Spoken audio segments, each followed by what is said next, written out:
যোগী আদিত্যনাথজির মতো ধর্ষকদের সকালে জমা করাবো, বিকালে খরচ করে দেবো।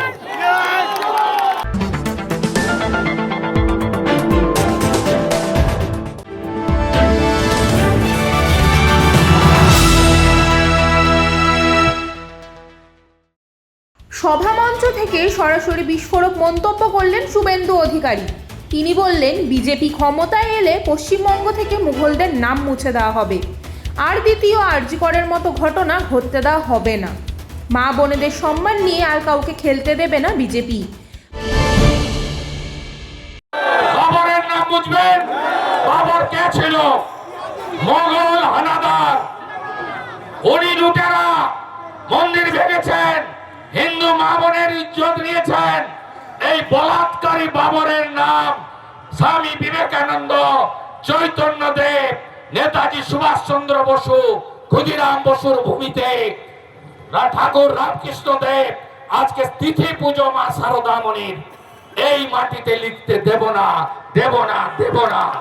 যদি বিজেপি কে আনেন, কথা দিয়ে গেলাম, বাবরের নাম কোথাও লিখতে দেব না।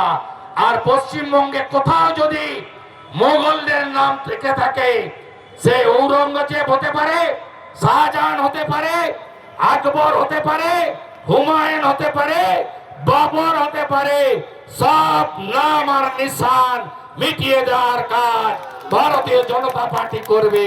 তাই যারা বাবরের নাম রাখতে চান তারা ভোট দিন অন্য জায়গায়, আর যারা বাবরের নাম মুছতে চান তারা পদ্ম ফুলকে আনুন, পদ্ম ফুলকে আনুন, পদ্ম ফুলকে আনুন।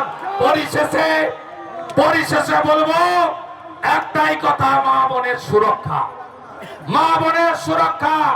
আরজি কর আর নয়।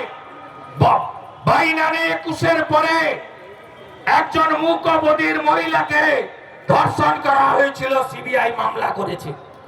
দুর্গাপুর আইকিউ সিটি আর নয়, আমরা মানব না। আমি কথা দিতে পারি পরিবর্তন সংকল্প সভাতে যে বিজেপিকে আনুন, ধর্ষক মুক্ত বাংলা হবে।